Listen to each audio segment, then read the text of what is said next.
పోనీ ఏ విధంగా మీరు బడ్జెట్ చేయలేకుండా ఉన్నారండి? ఎందుకు అంత సింపుల్ డాక్యుమెంట్ కదా బడ్జెట్, ఎందుకు మీరు చేయలేకుండా ఉన్నారు బడ్జెట్?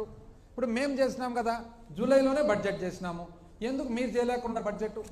అసలు ఇప్పుడు ఓటన్ అకౌంట్ బడ్జెట్ మేము ప్రజెంట్ చేసినాం.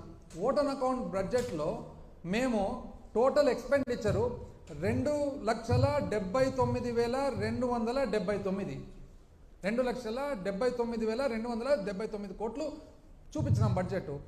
ఎంత వచ్చిందండి? 2,75,276 కోట్లు. అంటే మేము చూపించిన 2,79,279 కోట్లకు గాను అందాజుగా ఒక 4,000 కోట్ల కంటే తక్కువ డిఫరెన్స్తోనే బడ్జెట్ కంప్లీట్ చేసినాం.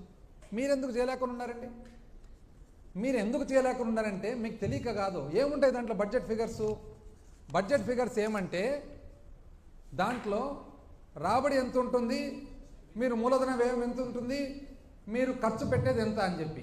మీకు 2 కారణాల వల్ల మీరు బడ్జెట్ పెట్టడంలే. ఎందుకు పెట్టడం లేదంటే, ఒకటి, ఎప్పుడైతే మీరు బడ్జెట్ పెడతారో అసలు అప్పు ఎంతనో చూపించాల్సి వస్తుంది.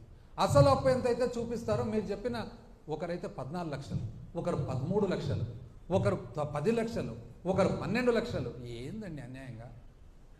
అరే ఒకవైపు కేంద్ర ఆర్థిక శాఖ మంత్రి వర్యులు చెప్పినారు ఏమని, అప్పు ఎంత ఉందని. ఒకవైపు సిఏజీ రిపోర్ట్ ఇస్తుంది, ఒకవైపు ఆర్బీఐ రిపోర్ట్ ఇస్తుంది. అది కాదని చెప్పి ఎవరు కొద్ది వాళ్ళు. అసలు అక్కడ కేంద్ర ఆర్థిక శాఖ మంత్రి వర్యులు స్టేట్మెంటు 4 లక్షల చిల్లర కోట్లు ఇస్తే, ఇక్కడ బీజేపీ స్టేట్ ప్రెసిడెంట్ 13 లక్షలు అంటారు. ఎక్కడ 4, ఎక్కడ 13? ఏమన్నా అర్థం ఉందా దీనిలలో? అసలు ఇంత అన్యాయంగా దాంట్లో ఎట్లా? ఇప్పుడు చివరికి ఏం చేసినారు, 9,74,556 అంటారు. అది ఏ విధంగా?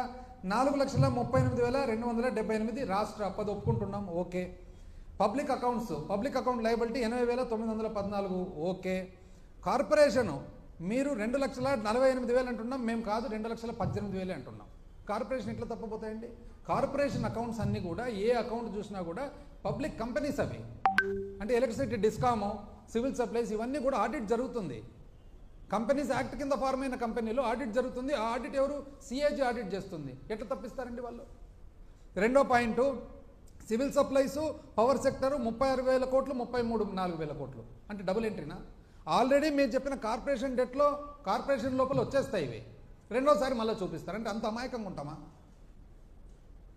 అంటే ఒకవైపు ఆల్రెడీ కార్పొరేషన్ అప్పు కింద చూపిస్తారు, మళ్ళీ పవర్ది ఇంత అప్పు అని చెప్తారు. ఎట్లా వస్తుందండి? Out standing due to vendors, అంటే కాంట్రాక్టర్లకు అప్పులంట. 90,000 కోట్లు ఇంకా అప్లోడ్ చేయలే అంటారు. అప్లోడ్ చేయని ఎట్లా చెప్తారండి మీరు అప్పని? అప్లోడ్ అయితే కదా మీకు తెలిసేది. అయిపోతుందమ్మా, అన్నీ అయిపోయి, తొందరపడకు, ఉంది కదా టైం. అదేవిధంగా డ్యూస్ టు ఎంప్లాయీస్ ఒప్పుకుంటున్నాం. ఈ విధంగా చూస్తే ఎంత వస్తుందంటే ఇంచుమించు మేము చెప్పిన 7 లక్షల చిల్లర కోట్లకు దరిదాపులు దగ్గరకు వస్తుంది. కానీ మీరు మాత్రము ఎక్కడ మీరు చెప్పిన 14 లక్షలు, ఎక్కడ ఇంకోరు చెప్పిన 13 లక్షలు, ఎక్కడ ఇంకో లాస్ట్ చివరకు గవర్నర్తో కూడా అబద్ధం చెప్పిస్తారు 10 లక్షల కోట్లు అని చెప్పి. ఇప్పుడు దాన్ని రీచ్ కావాలా, ఎట్లా రీచ్ కావాలనేది, దీనివల్ల మీరు ఇప్పుడు బడ్జెట్ ప్రజెంట్ చేయడంలే. రెండవది, మీరు బడ్జెట్ ఎప్పుడైతే ప్రజెంట్ చేస్తారో ఆటోమేటిక్గా బడ్జెట్లో మీరు మీ స్కీములన్నీ పెట్టాల్సి వస్తుంది కదా. ఇప్పుడు మీరేమంటున్నారు?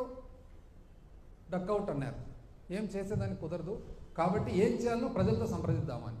మరి మీరు చాలా మేధావని చెప్పి మిమ్మల్ని ఇంత పెద్ద మెజారిటీతో ఎన్నుకుంటే మీరు ఇప్పుడు మళ్ళీ ప్రజలను అడుగుతామంటే, అసలు ఇంతవరకు ఇవ్వవలసిన సింగిల్ అమ్మఒడి కూడా ఇలా, నీకు 15, నీకు 15, నీకు 15, నీకు 15 అని చెప్పి తిరుగుతారు ఇల్లు. సింగిల్ 15 ఇలా ఇంతవరకు. మేము ఎట్లా నడిపినాం బడ్జెట్? 2,79,279 కోట్లు పెడితే 2,55,000 కోట్లు, అంటే కేవలం 4,000 కోట్ల డిఫరెన్స్తో నడిపినాం కదా. అన్ని స్కీములు ఇస్తాం కదా. చివరకు ఎలక్షన్లప్పుడు రావాల్సిన ఆసరా చేయూత కూడా మీరు ఆపుతారు, కంప్లైంట్ చెప్పి ఆపుతారు, మోడల్ కోడ్ అని చెప్పి. కంప్లైంట్ అయిపోతానే మళ్ళీ ఎలక్షన్ పోలింగ్ అయిపోతానే ఇచ్చిరు కదా, తూచా తప్పకుండా. అంత సులభంగా ఉండదండి, చాలా కష్టపడాల్సి వచ్చింది.